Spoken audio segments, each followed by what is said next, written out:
Nomor 2 seorang gas.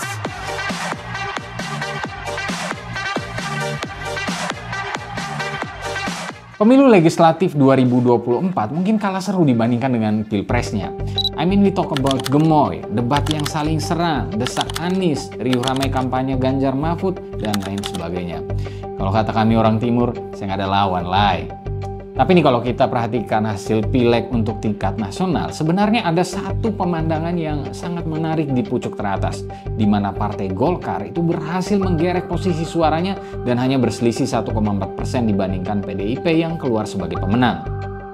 Dengan pencapaian ini, serta peningkatan suara yang signifikan dibandingkan pemilu 2019, Golkar memang mendapatkan momentum politik yang menjanjikan.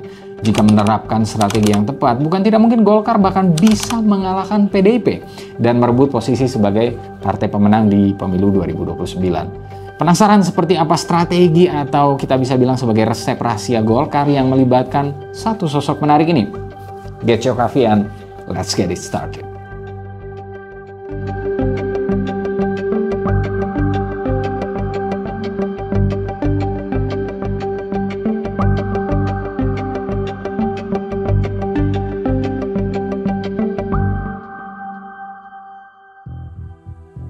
William Liddell dalam tulisannya Indonesia's Democratic Opening itu pernah menyebut Golkar sebagai the face of the state. Ini terkait gambaran bahwa Partai Kuning ini memang melekat dengan era Orde Baru. Seiring bergulirnya reformasi, Golkar juga ikut bertransformasi dan status ini memang berganti. Golkar masih memiliki struktur yang kuat dan sumber daya yang besar, meski juga menghadapi tantangan dalam menyesuaikan diri dengan demokrasi yang tentu saja lebih terbuka. Itu ditulis Opa Liddell di tahun 1999 ya. Nah, nyatanya Golkar memang cukup berhasil dan lewat sosok-sosok yang kebanyakan juga masih punya pertalian dengan era Orde Baru, partai ini menjadi makin modern. Misalnya, Golkar sudah punya Golkar Institute yang kalau kita mau objektif menjadi terobosan baru bagi partai di Indonesia untuk punya institusi atau think tank yang berkutat pada gagasan pembangunan bangsa. Kepemimpinan Golkar juga silih berganti sejak reformasi.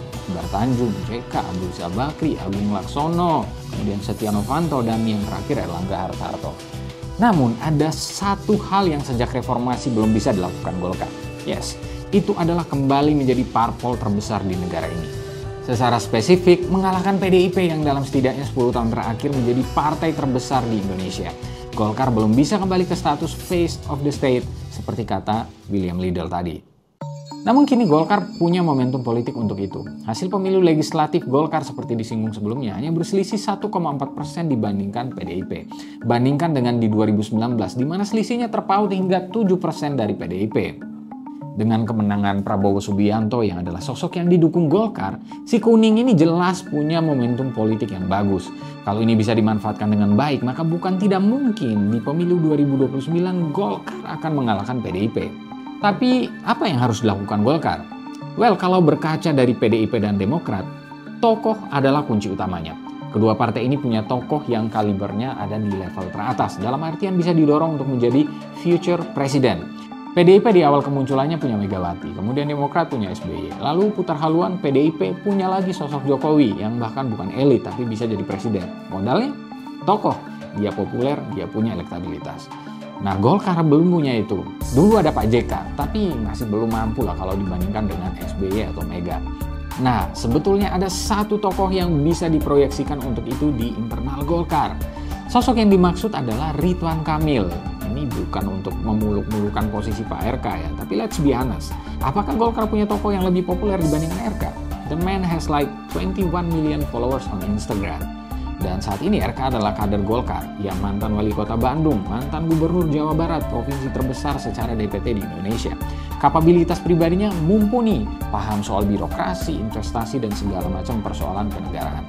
So, jika Golkar memang bervisi mengalahkan PDIP dan kembali jadi parpol terbesar di Indonesia, maka cara terbaiknya adalah mendorong RK maju di Pilkada Jakarta dulu. Pertaruhannya memang besar karena ada Anies yang jadi lawan kuatnya. Namun, jika RK bisa menang di Jakarta dengan koalisi Prabowo Gibran sebagai pendukungnya, yang mana mereka unggul atas Anies di ibu kota saat Pilpres lalu, maka ini akan jadi batu loncatan yang besar. RK memang mungkin bisa menang muda di Jawa Barat kalau maju di sana, namun vibes-nya beda cuy. Ini Jakarta, epicentrum politik nasional. Kalau Golkar menang di ibu kota, mereka punya tokoh yang bisa didorong untuk Pilpres 2029 dalam diri Ridwan Kamil. Ini seperti apa yang dilakukan oleh PDIP ketika mendorong Jokowi dari Solo ke Jakarta dan kemudian jadi presiden. Meski kemudian ada dramanya, tapi itu jelas membantu PDIP menjadi partai terkuat dalam 10 tahun terakhir. Tentu saja ini ada persoalannya juga, utamanya di internal Golkar sendiri. Kita tahu Golkar adalah parpol dengan banyak pemegang saham, alias banyak tokoh elitnya. Masing-masing punya kepentingannya sendiri-sendiri. Kontestasi kepentingan atau keinginan ketua umum untuk jadi capresnya dan lain-lain tentu akan bisa jadi penghalang. Apapun itu, kita akan selalu kembali ke pertanyaan awal. Apakah Golkar benar-benar bermimpi ingin kembali menjadi face of the state? Kalau itu yang ingin dicapai, tak ada salahnya mendiskusikan resep politik yang barusan. Share pendapat kalian di kolom komentar.